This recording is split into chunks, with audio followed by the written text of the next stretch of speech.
interests been protected, or have we given away too much? Rahul, the best part of this deal, which is not talked about enough, is that we, India and EU, stand at different level of value chains. What we produce, they don't produce. So there is no competition. So there is no local industry suffering in most of the products. For example, we export garments and shoes. We export mobile phones. They don't do all these things. They buy these things from other countries. They produce electronic equipments which we can buy and use in making smartphones and cutting reliance on China. Similarly, they are into high-end machinery, aircraft. We are nowhere there. So the point is there is no competition. There is no local industry suffering. That's point number one. And second is when EU is a big market with 450 million rich consumers, when the tariffs on our labor-intensive goods like textiles and garments and leather goes down, say from 8% to 20%, there will be big rise in the exports of these products. And these products suffered the most in the US in the past few months.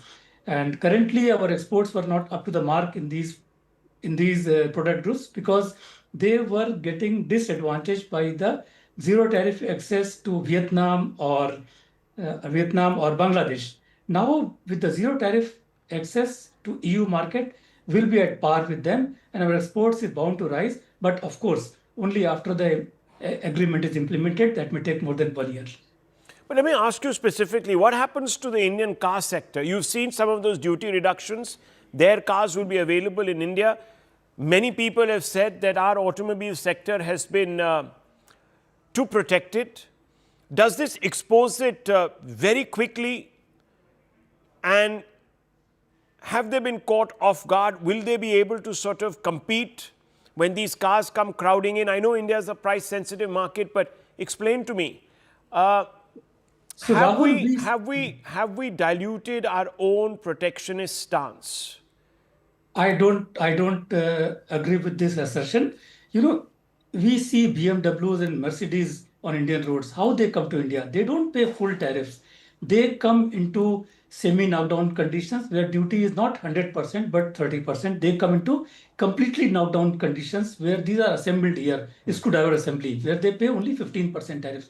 So my sense is most of these low value add operation in India will no more be there. And instead of that, the cars will be directly imported into India, which means number-wise, there will not be a substantial increase in the number of cars from EU. So the fears that it will be swamping our domestic market are totally unfounded.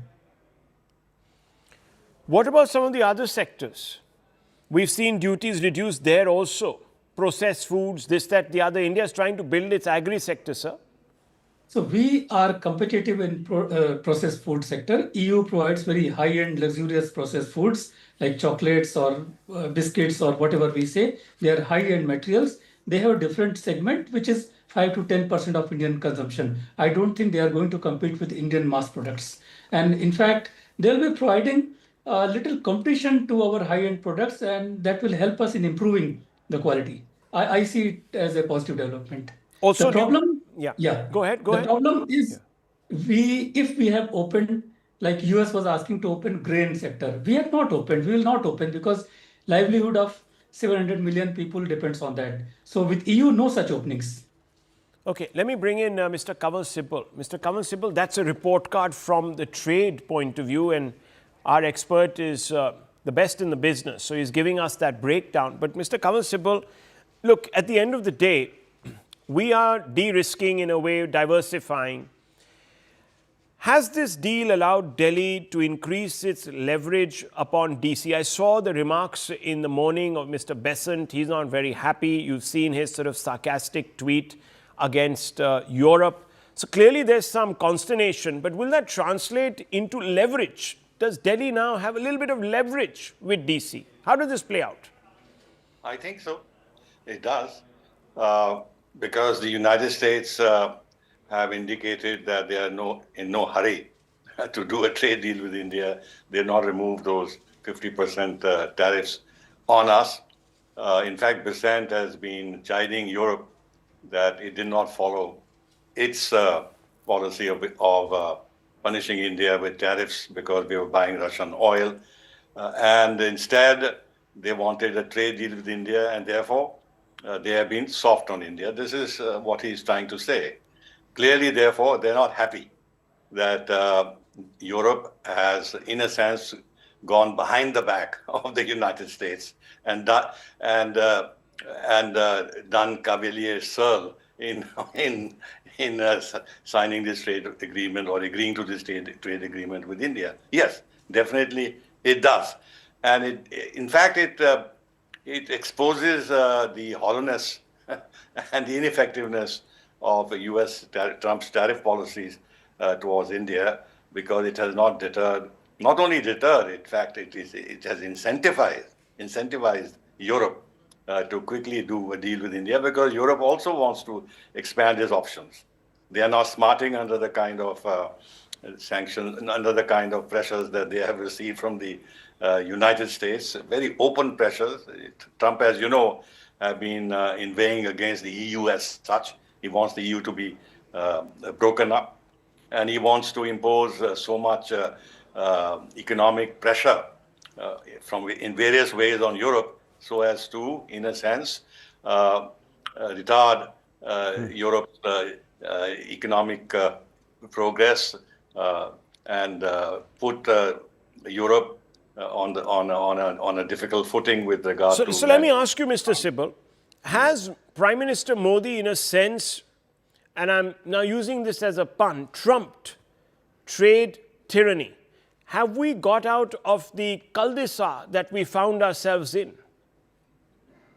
I won't put it that way, because we still should have interest in finalizing a trade deal with the United States. Europe, of course, is a very big partner, almost as big a partner or economic partner of India as the United States. But the United States is a huge partner. And if you combine goods and services, they are probably larger than Europe. So therefore, there's no sense in turning our back on such a large market, which has also great potential in terms of possibilities for the future. After all, we signed an agreement with them that we will increase our bilateral trade to $500 billion by 2030. That goal may not be reached, but nevertheless, this is the kind of target we had in mind. And then in terms of technology transfers and other things, United States is very important for us. Europe can step in, but not to the same degree as United States can. And you see, the thing that we must take on board is that while we sign all this with the EU, when it comes to technology and this and that, individual national governments will make decisions. When you get into vital sectors, artificial intelligence or defense or whatever it is not Brussels that's going to decide alone. But you know, they may have regulations, they may have budgetary support, but the decisions will be at the national level. And therefore, one should not actually misconstrue or give too much importance to this deal with the EU, as if this is going to cover all the areas of our interest and go beyond what we are trying to do individually with Germany or France or other countries. That exercise will continue to be done, because there are things on which the national governments have the last say. Okay, but Dr. Ranganathan, what we now know is that India is a great bet. I know this has come a decade and a half too late, and it's probably also come because the West has also realized that, look, they're not the only kid on the block, and that they actually have realized and assessed their own limitations. So it's a humbling, it's a chastened Europe, but it does say so much about our country. No, absolutely, Rahul. Good evening to you and to my fellow panelists. To exemplify what you've said, last year saw India's highest ever GST collection, $270 billion, highest ever vehicle sales, 25 million, highest number of taxpayers, 104 million, manufacturing PMI, highest ever, 59.2, highest ever exports, $825 billion, highest ever jobs created, 46 million, highest ever Forex reserve, 705 billion, highest ever Sensex, 86,000. Rahul Gandhi may believe that this is the hallmark of a dead economy, but Europe clearly doesn't. and just the right time, therefore, to sign the mother of all trady deals and taunt the father of all shady deals.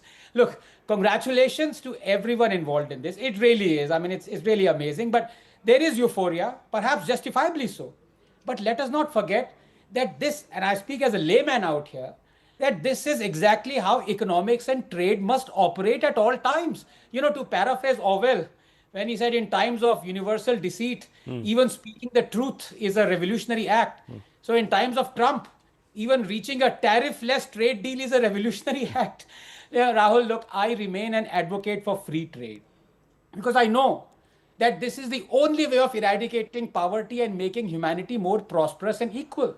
And so I'm fundamentally against high tariffs and quotas and duties. They encourage protectionism and license raj.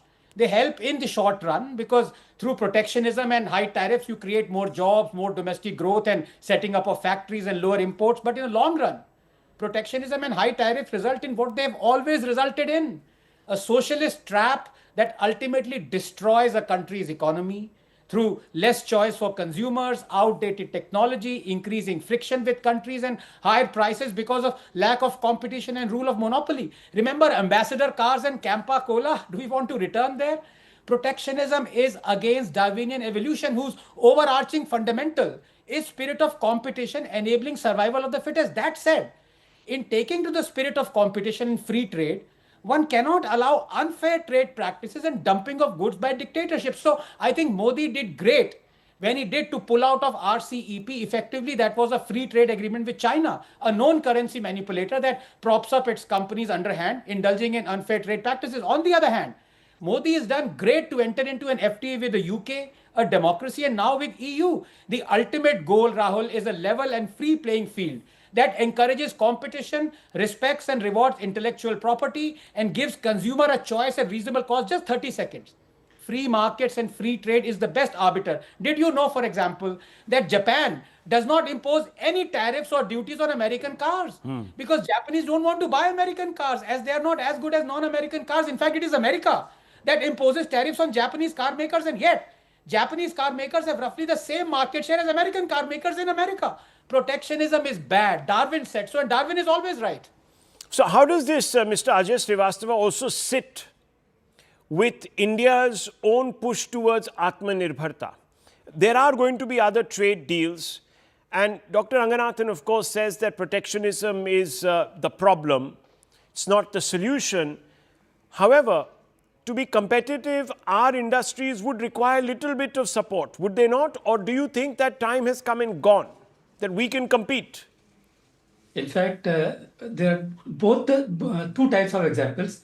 For example, in 1980s, Australia has 10 car making companies, and 90% of the cars in Australian roads, they were Australian made. Then, and the tariff protection was 45%.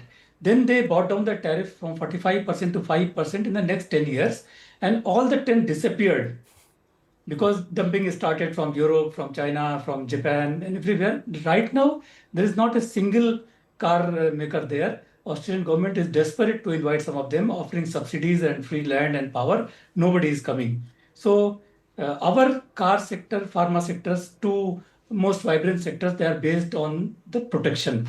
But I agree with Mr. Ranganathan partly that we can lower the import tariffs and other restrictions like QCOs, but at the same time we have to do cleaning up of our regulation. If we lower the tariffs alone and keep the regulations complex, then local competition will never shape up. So for shaping up, we need to work on both. Import duties are highly visible. So we say, okay, remove this and we will benefit. No, not at all. If we remove the import duties without simplifying the regulations, we will be swamped by the imports. Okay, Doctor, very quickly before I bring in Mr. Andrews. No, absolutely. In fact, I didn't have time to elaborate on this. You are absolutely right, sir. The both must go hand in hand. I mean, you can remove the tariffs, but right now, Indian companies face 69,000 compliances. An MSME that employs an average of 150 employees spends on average 18 lakhs a year in just filing compliances. So yes, we have to unshackle on our own accord as well. That goes hand in hand. That's why this budget, viewers, is instrumental. Can it prepare us for this very, very unpredictable external environment, economic environment specifically? That's why all eyes will be on Nirmala Sitharaman. Now, I want to bring in Mr. Andrews, Barry Andrews. He's a member of the European Parliament, or an MEP. Mr. Andrews, thank you for speaking to us. Now, I want to ask you very straight off, this isn't just about trade, is it? There's a lot more packed into this. No, it's really a remarkable deal in terms of scale. It's taken an awful long time to come to the signing that's taking place today. And it does go beyond trade to try to encourage investment, especially from Europe into India. It's very much about integrating Indian manufacturing into global supply chains. And there's also labor mobility elements to it. And yesterday we also had a security agreement between the European Union and India. So it's very broad-ranging and very, very welcome in these turbulent times geopolitically and indeed for international trade. Well, implicit in your response is an acknowledgement that diversification helps the EU, specifically at this time, this very troubled, roiled time, by lessening its dependence on, for example, the US and China, and therefore gives perhaps even Brussels greater leverage. Would you agree with that statement? Yes, I think that it seems to be the policy of the United States to really disregard the established rules of international trade. So the European Union and India recognize like-minded approaches to international trade. And so the more that we can create these kind of standards in international trade that can be maintained, then it can be used as leverage. Let's not forget this trade agreement that was signed today, if and when ratified, will cover 2 billion people across the planet. It's the biggest trade deal that has ever been signed. It will cover 25% of global GDP. And surely this is the kind of leverage that both India and the European Union has ambition to achieve as regards the larger powers, the United States and China. Okay, let me ask you, it's taken more than a decade and a half. Is this because the EU has also recognized its own limitations in a multipolar world, sir? Is this also a slight humbling of the EU? It's chastening, it's realized that, look, yes, well, we don't quite now, command the respect that we did at one time, or let's say the influence. Look, I think, Rahul, that's a reasonable analysis of what's happened, that the European Union is certainly demonstrating greater flexibility, shall we say, in the new context. There's no doubt that the European economy relative to the global economy is smaller than it was. I think it's also important to note that India is growing exponentially in the last couple of decades in particular, and is expected to be the third largest economy in the world. But we shouldn't forget also that India comes to these negotiations with more flexibility as well, because obviously India has suffered the imposition of 50% tariffs from the United States.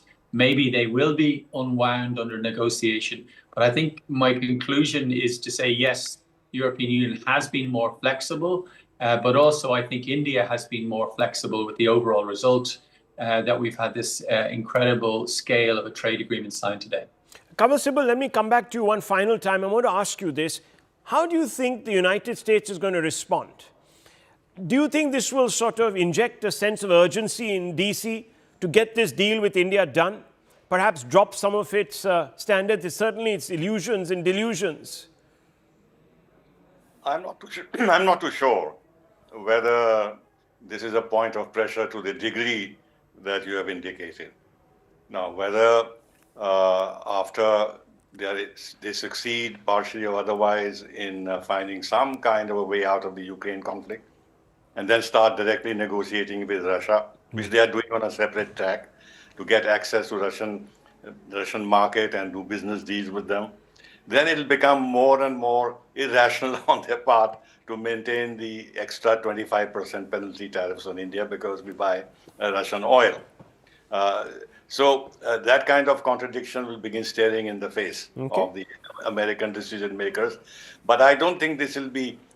This is going to be linked to the fact that we have signed or we have agreed on a trade deal with the Well, Europe. I can tell you, viewers, I can certainly tell you that the US is jumpy. Now, whether that translates into scorn, further derision, or it will sort of inject a sense of urgency, we don't know. Nothing can be said about Donald Trump. I just want to move on. I'm sorry, I'm just going to move on because there are other stories that we need to pick up on, viewers, and this is a very important one. And I have to ask questions tonight as we begin. Are Hindus who support the movement to reclaim their religious rights communal? If you put that question to so-called secular intelligentsia, expect the answer to be a resounding yes. Which is why an injunction contemplated by the Kedarnath and Badrinath Temple Committee barring entry to non-Hindus is being met with predictable secular disapproval. On its part, the committee isn't backing off. Yes, viewers. This is what it says, that religious traditions must be safeguarded and preserved at all times. That their move to bar non-Hindus from these sites is aimed to protect and preserve the cultural identity of the region, ensuring sanctity of these sacred shrines remains their top priority. And they have also gone on to say, the committee has also gone on to say, the decision will help strengthen and uphold religious identity of the Hindu community, viewers. To the casual observer, these measures may appear exclusionary, militating against other faiths, segregatory, even at odds with the big tent ethos of the all-embracing Hindu tradition. In fact, an editorial in leading daily argues that, and I quote, access for all in Hindu temples is a battle hard won. The state cannot allow a return to hoary segregationist practices and remain willfully blind to law and constitutional morality. It argues for the Uttarakhand state to step in and strike down any such proposal. Yet, viewers, optics should not be allowed to obscure the underlying reality. The proposal by the Badrinath and Kedarnath Temple Committee is not an act of social exclusion, but an assertion of religious autonomy, one that seeks to reclaim Hindu places of worship from decades of excessive state control and civic overreach. Hindu temples, though often treated as such, are not tourist destinations, nor is the question of entry merely a matter of civil rights for all. The Constitution has settled this, and let me quote two articles for you, viewers. That's Article 25. It grants individuals freedom of conscience and the right to religion, the right to freely process and practice and propagate their religion. Right to propagate does not include forcibly converting others, and the definition of Hindus also goes on to include Sikhs, Jains and Buddhists. Article 26 talks about the freedom to religious denominations to manage religious affairs, collective freedom to bodies to manage religious affairs. Article 26 and 25 are subject to public order, morality and health, can establish and maintain religious and charitable institutions. State can regulate secular activities linked with religious practice. State can enact laws for social welfare and reform. But that's it. Despite the legal clarity, the Congress ecosystem is up in arms. Former Uttarakhand Chief Minister Harish Rawat has come out and said other religions across the world attract people to their place of worship. They do not prohibit, they attract so that the greatness and qualities of one's religion can be accepted by other people. Now a new tradition has been set into motion. Perhaps there are no issues left on their election agenda, so new agendas are being invented, unquote. Akhilesh Yadav is also saying, today these BJP people are speaking in favor of someone else. Tomorrow they'll be speaking against us. We have even seen time when they watched the Chief Minister's residence with Ganga Jal. Can such things happen in India? This is their way of spreading hatred. Viewers, but here's the deeper inconsistency. Parsi Agyaris do not allow non-believers. Mecca is closed to non-Muslims. Several mosques restrict entry. These are accepted globally as legitimate protections of religious identity. No one lectures them on segregation. Only Hindu temples are expected to justify sanctity as if it were a moral failing. This decision is not anti-constitutional. It is constitutional correction, viewers. Religious freedom means more than belief or speech. It means the right to preserve sacred space. And if that means not allowing people of other denominations, so be it. Without that freedom, viewers, to decide who and what should be the practice, autonomy becomes symbolic. Correcting a historical imbalance does not mean abandoning reform or secularism. It means recognizing that reform was never meant to erase religious autonomy. In a secular democracy, the state cannot run religion, viewers. And therefore, we have to ask, why is this secular ecosystem so twisted up about the fact that Hindus want to maintain the sanctity of their religious places? Let's open this up, viewers, and ask a few direct questions. I'm not in the mood to hedge, and I will pose a question straight off the bat. And I want to bring the Congress sympathizer here and a person who finds himself at odds with the BJP on a daily basis. And I want to go straight across. And I know that he is smiling, but I don't think I have described you wrongly, sir. But Kamru sir, I have to ask you this question. What is this uproar about? Mecca doesn't allow non-Muslims. Till the time India becomes a theocratic state, we should not allow such discriminatory diktats or Tughlaqi farmans. Okay. Because you see, we all were born in India, brought up with a secular mindset.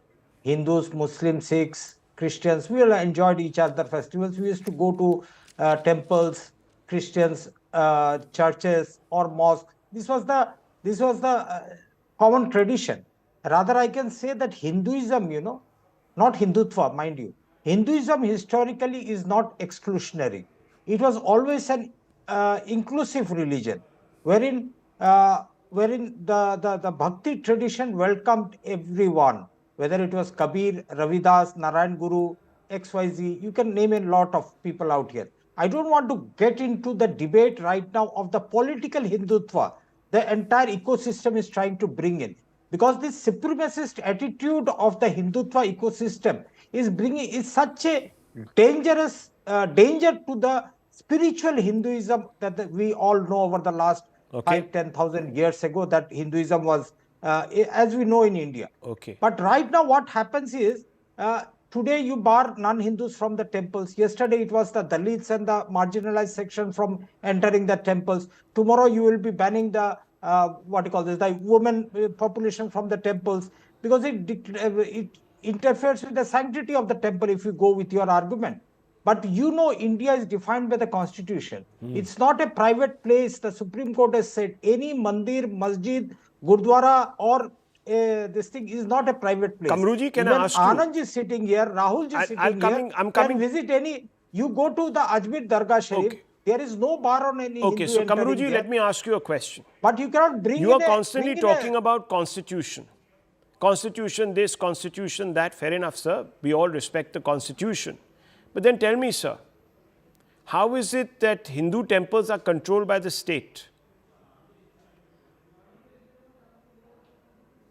No, the same way the Waqf board is also controlled by the state. In what capacity, sir? We all know. No, what do you mean we all know? Hundreds of days on this on the Waqf board. No. Do you have a state appointed? Hang on. Do you have a state picked mufti at the head of your? No, I'm asking you, sir. Do they dictate rituals? No. Practices? Do they go into religious belief? Do they go into reforming? No, hang on. Has the state ever entered a mosque and said, no, sorry, we would like women in equal numbers, we would want this changed, that changed? Has that ever happened, sir? It happens on the Hindu side of the fence because there are state-controlled boards that go into everything. This is intrusion. You don't have a response for that. If you believe in secularism and you believe that everyone should be inclusive because we are not a theocratic state, how are Parsi Aghiaris allowed to keep people who are not part of the Parsi faith out? Rahul, one thing you must understand out here, the debate is not a comparison between one religion with another. Now suddenly religious it becomes practices. this views. No. We change the You are goalpost. totally Okay, one second. You see, if you bring out examples, viewers, then that debate is not that debate, it is some other debate. Okay, one second, Mr. Chaudhary, let me just open this up. Let me first ask Hemant Dwivedi ji, who joins us, who is the chairperson of the board that is coming up with this proposal. Hemant जी, आपने कुछ सुना? यहाँ पर कई लोग कह रहे हैं कि ये सब एक्सक्लूसिवली है, यानी कम्युनल प्रैक्टिस है ये। तो आप मुझे ये बताइए कि आप ये कर क्यों रहे हैं? देखिए, सनातन परंपराओं के संरक्षण हेतु बद्रीनाथ केदारनाथ धाम में गैर हिंदुओं के प्रवेश पर जो रोक की बात हमने की है, ये किसी धर्म के विरोध का विषय नहीं है। यह प्रश्न केवल यह है कि क्या व्यक्ति इस परंपरा में आस्था रखता है या नहीं है। केदारनाथ और श्री बद्रीनाथ धाम जो है हमारे आदि शंकराचार्य द्वारा स्थापित एक वैदिक परंपराओं का केंद्र है। यहाँ की पूजा पद्धति शुद्ध वैदिक शिक्षा और संन्यास पर आधारित है। तो मैं समझता हूँ कुछ समय से जिस प्रकार से राज्य के अंदर कुछ फिजा खराब करने का कुछ लोगों द्वारा जो है कि प्रयास किया जा रहा है, जिस प्रकार से यहाँ पर लैंड जिहाद और तमाम मजारों के नाम पर अतिक्रमण किया गया, चाहे वो राजाजी नेशनल पार्क हो, चाहे जिम कॉर्बेट पार्क हो, चाहे वो पर्वतीय क्षेत्रों में हो, उसको लेके लगता है कि लंबे समय से जो हमारे यहाँ के तीर्थ पुरोहित हैं, जो हमारे हक हकूकधारी हैं, स्टेक होल्डर हैं, सभी संत समाज है, धार्मिक संस्थाओं को जो मानने वाले, चलाने वाले जो लोग हैं हमारे, चाहे वो यमुनोत्री हो, गंगोत्री हो, गंगा सभा हो, सबका ये मानना था कि इस तरह के धार्मिक स्थानों पर गैर हिंदुओं का प्रवेश बंद होना चाहिए। ओके, द्विवेदी जी, मैं आपसे एक और सवाल पूछूंगा कि कई लोग कहते हैं कि ये जो आपने नया प्रपोजल डाला है, इसकी वजह से सिख समुदाय के लोग, जैन और बौद्ध समुदाय के लोग जो धार्मिक फेथ्स हैं, उनके भी अलाउड नहीं होंगे लोग। नंबर 2, जो आप कर रहे हैं ये किस्म से एक हिंदुत्व है, आपने सुना होगा, कम्युनल है, इस पे आपकी क्या राय है? देखिए, मैं आपको स्पष्ट कर देना चाहता हूं कि जो लोग इस तरह की बात कर रहे हैं, जो लोग इस तरह का विषय को उठा रहे हैं, शायद उनको संविधान का ज्ञान नहीं है, उन्होंने भारतीय संविधान को पढ़ा नहीं है। जो भारतीय संविधान में आर्टिकल 25 और आर्टिकल 26 में हिंदू की परिभाषा दी हुई है, उसमें स्पष्ट रूप से जो अनुच्छेद 25(2) में है कि हिंदू शब्द के अंतर्गत सिख, जैन और बौद्ध धर्म को मानने वाले लोग हैं, ये उसकी डेफिनेशन है। तो हम लोग इस सब चीजों में विश्वास करते हैं। ये कुछ लोगों ने, क्योंकि उनको मैं कहना चाहता हूं आपके चैनल के माध्यम से कि वो संविधान को ठीक प्रकार से पढ़ लें, नहीं तो उसके बाद वो इस विषय को बोलें। तो नहीं, आप ये कह रहे हैं कि ये किसी तरीके से कोई सांप्रदायिक हमला नहीं है हमारे कॉन्स्टिट्यूशन पे, ये आप कहना चाहें? This is not a communal assault on our constitution, sir ji?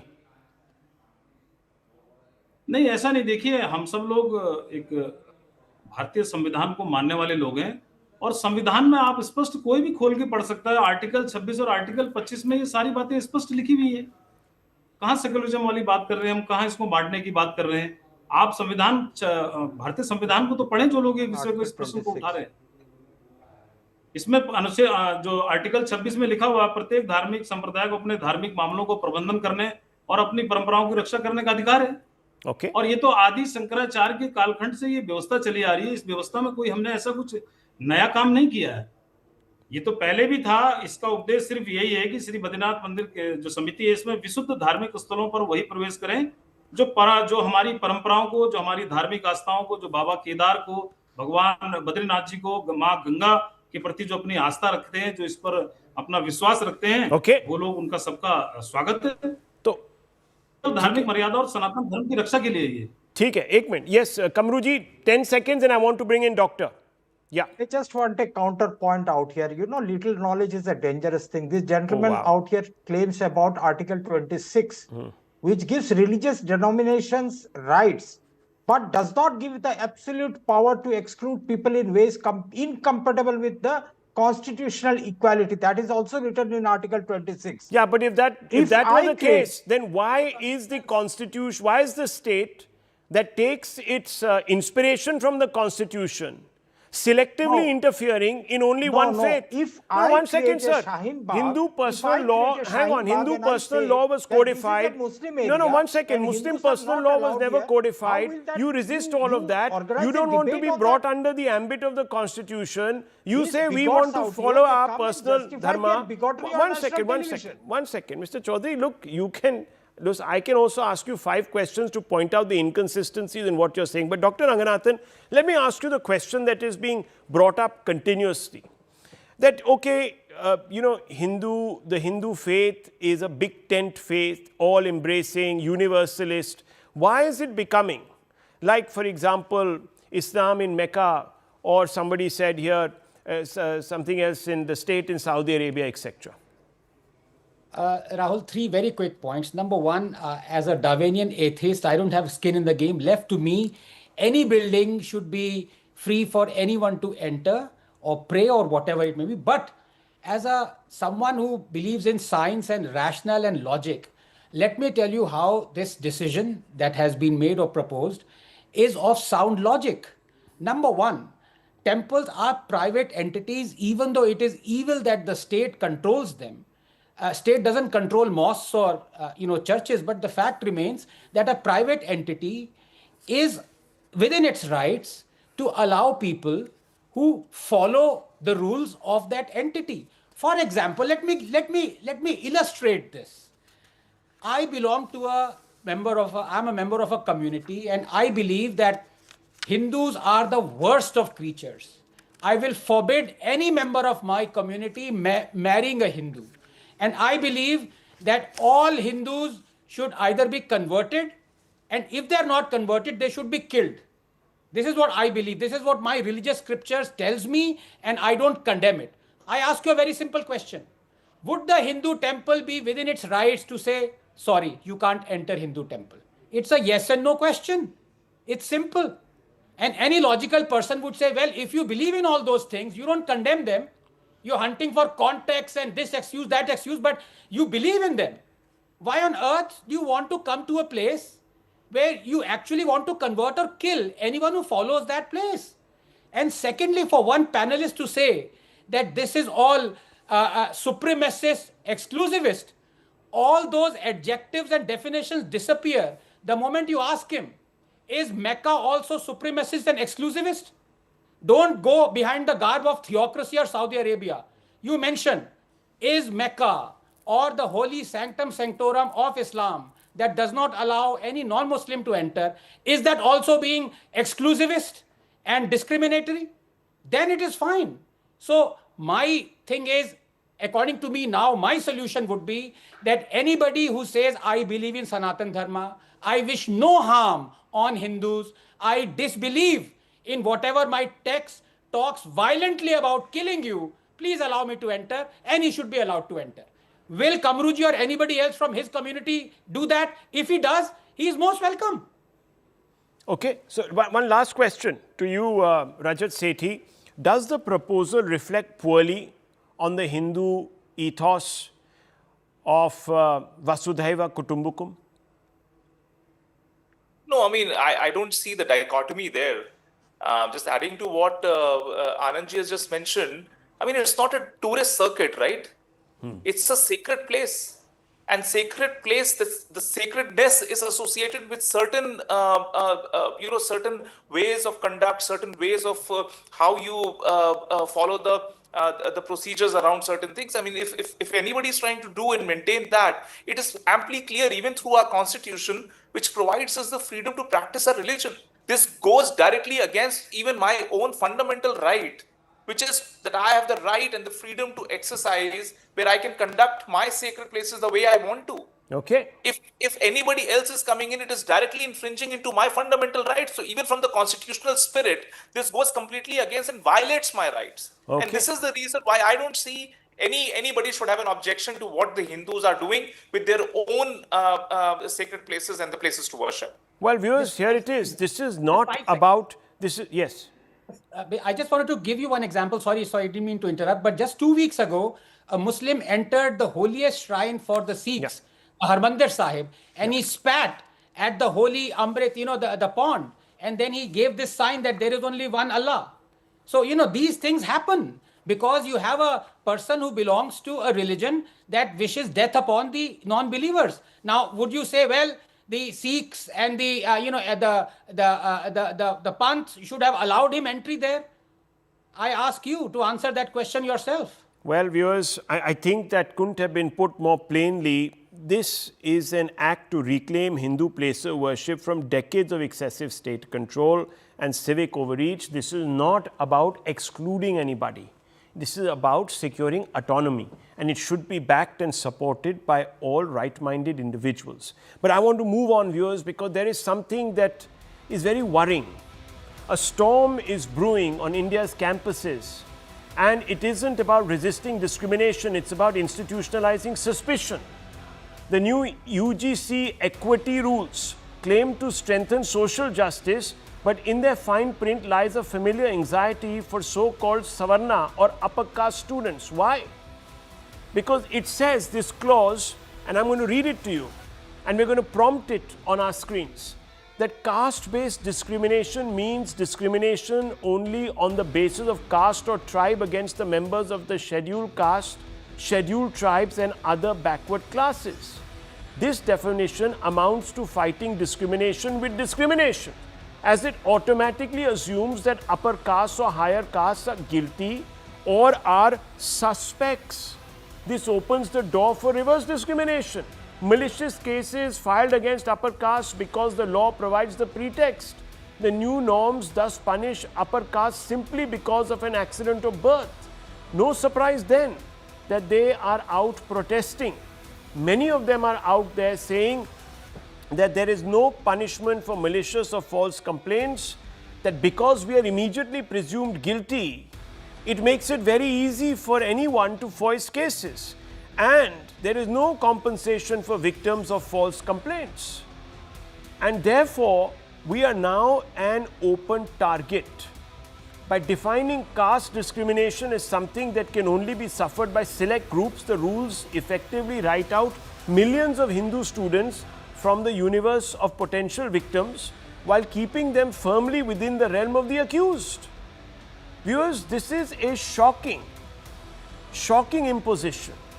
A punishment for being born an upper caste or somebody from a higher caste, viewers. OBCs are now under the ambit of anti-discrimination rules. Colleges to form equity panels to probe complaints, equity panels to have SCs, STs and OBC representation, but no one from the upper caste. Rules are silent on upper caste representation in this panel. This is where the discomfort deepens. No safeguards against false or malicious complaints, no compensation for those wronged by abuse of process, no assurance of representation in equity panels that will judge intent, guilt and consequence. The message is rather subtle, viewers, but clear. Some identities are protected by default, others are presumed to be suspect. And my mind goes back to the time when the UPA had to shelve the communal violence bill, which was criticized for creating a legal architecture where Hindus were implicitly cast as oppressors. So no Hindu could be the victim of communal violence. And that bill had to be pulled back. The NDA once opposed that logic. Today the NDA is echoing that logic, viewers. And this is the big concern. The question is, can the NDA deny that this is selective justice dressed up as reform? Is it a crime to be an upper caste, Brahmin or an Rajput or someone from the higher caste in this country? Let's open this up. Let me ask two fundamental questions here. Dr. Ranganathan is here with us.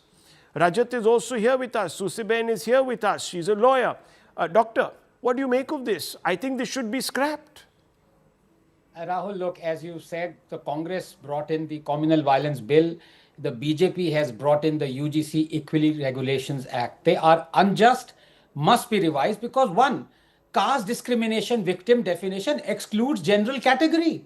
Number two, equity committee composition excludes mention of general category. And number three, there is no provision for punishing false and frivolous complaints. Rahul, any law must ensure that it gives justice to everyone, not just to a few. And when the education minister assures, like it did this evening, that this law will not be misused, he's right. A good law can be misused. But you cannot misuse a bad law. You can only use it. And vested interests are going to use this bad law for their ulterior motives already. Some spokespersons and activists are advocating slapping fake complaints on general category students to trap them. Look, I am for such a law, and I don't believe it is needless to bring it because the cases are so few. Laws must never be made on the basis of victim numbers. Even one case of injustice merits bringing in a law. But as Martin Luther said, injustice anywhere is a threat to justice everywhere. It is necessary to correct injustice, but it cannot be corrected by reapplying it. Punishing innocent people for sins they did not themselves commit is not correcting injustice, it is continuing it in its most violent and retributive form. UGC equity laws are an injustice happening on campuses, which will become a threat to justice happening in the country. I repeat, make this law caste and community agnostic, so that any community member facing caste discrimination can use it, any community member versed with caste discrimination can adjudicate it, and any community member misusing it can face punitive action. Just make these three changes and the bad law will transform into a good law. The question is, can the government do it? Susi Ben Shah, very simple. Simple. I just want to tell a very good evening to all of you. And I just want to say that this particular regulation which has been made by the government, it is not political, it is not ideological, it is not arbitrary. It is constitutionally mandated and judicially influenced. Number one. Number two, the protests which are happening in democracy, we are not against protests. There should be protest if you want to come out and say what you want to say, but it should not be based on misinformation. It should not be based on half-truths. Here, we are not taking away any rights from anyone. It's an affirmative action as mandated by the Constitution. I think Article 15 and 4. Allow me to complete, Mr. Ranganathan. Please, there is a debate. 15 and 46, right? In Article 15 and 46 gives you, it is those who have been historically discriminated, those communities, you are bound to take affirmative action. You are bound to stand up for their rights, for their causes when you are marginalized. And there are Supreme Court judgments over judgments. There are PILs, there are well-documented cases. Rohit Vermula, Ms. Tadvi, they have faced discrimination. The matters are pending in the Supreme Court, and the Supreme Court themselves have observed that the such communities who are marginalized, there are just obligatory guidelines. Okay. There are no enforceable rules, and therefore You see, viewers, let me tell you. Direction. Lastly, sir. No politician tonight is going to speak up against the glaring inequity. No. I have one last observation I want to make.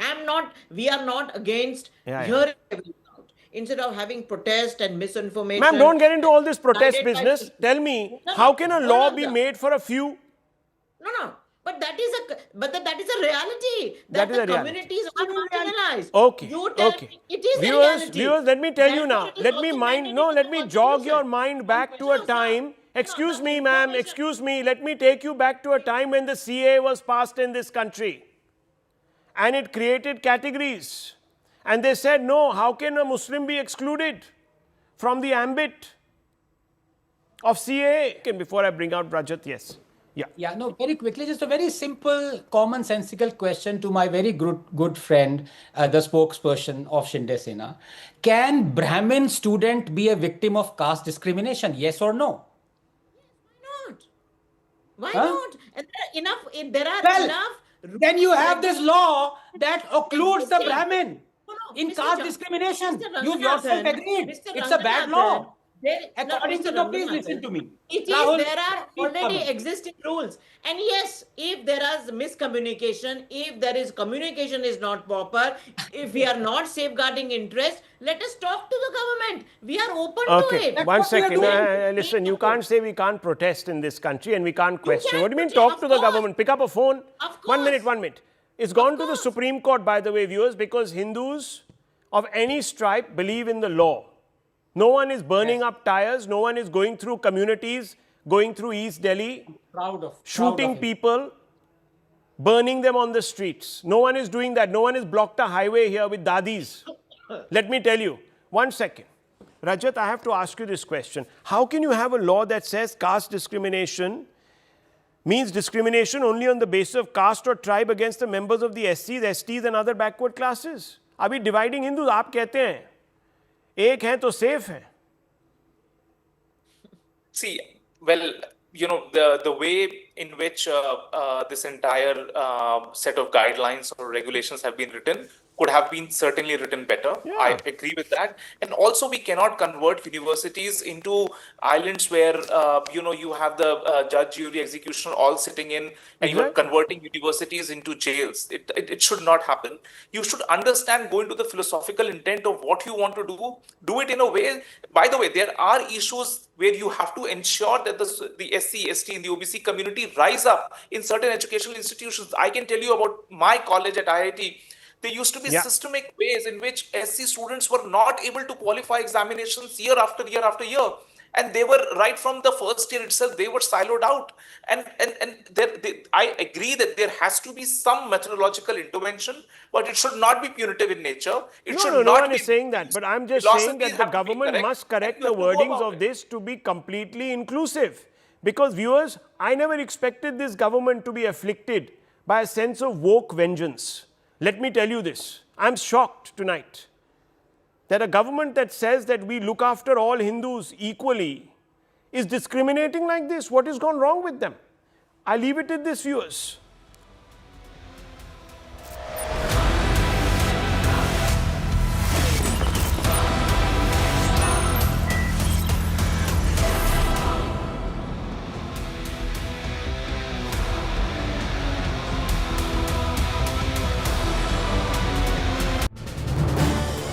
This is News 18 Network.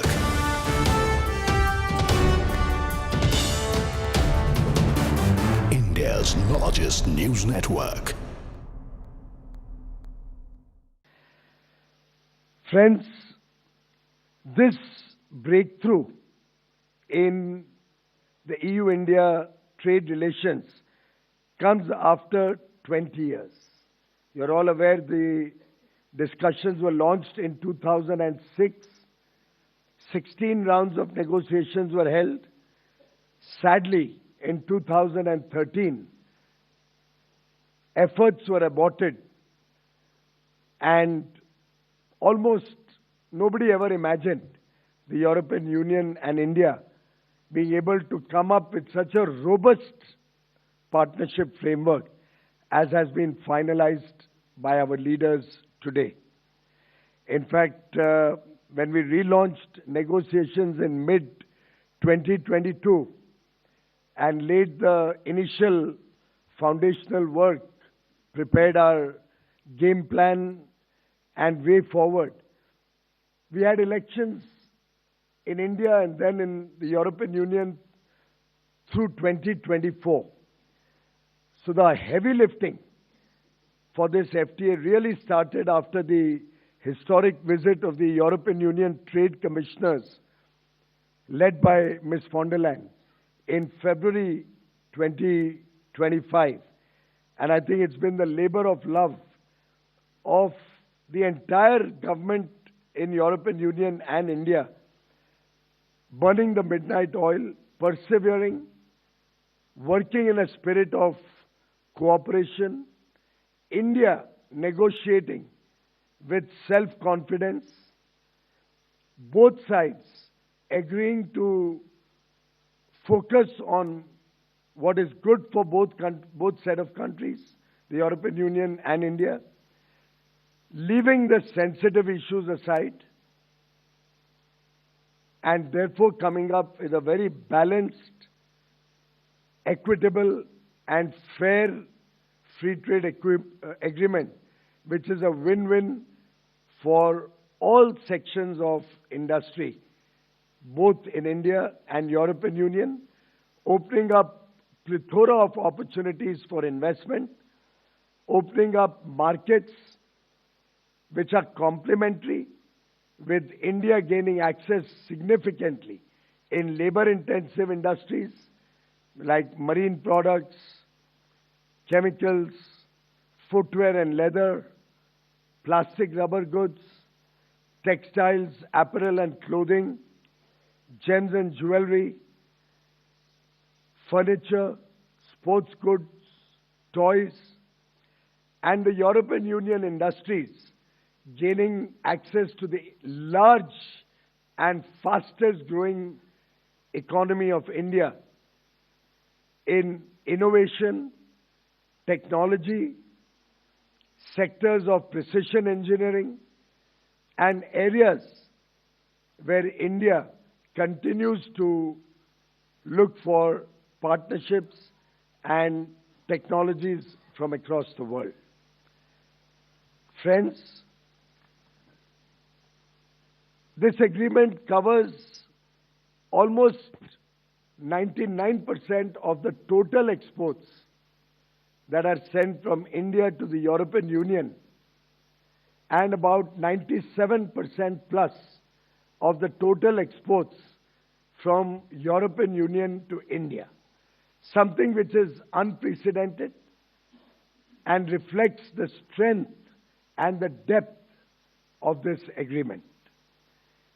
We have tried to address the asymmetry in economic development between the two nations with different per capita incomes, with transitional periods, but ultimately focusing on the complementary strengths of both economies such that all 28 countries will stand to benefit. Collectively, the European Union today imports nearly $6.5 trillion worth of goods and nearly $3 trillion worth of services. India plays a very small role in that. Our total opening up of opportunities. The European Union has also opened up many new sectors. India has opened up many new sectors in the services space. We can see a big thrust to the services sector. As I said, on marine products, almost. Hello and good evening. You're watching Vantage with me, Gulshan Galan.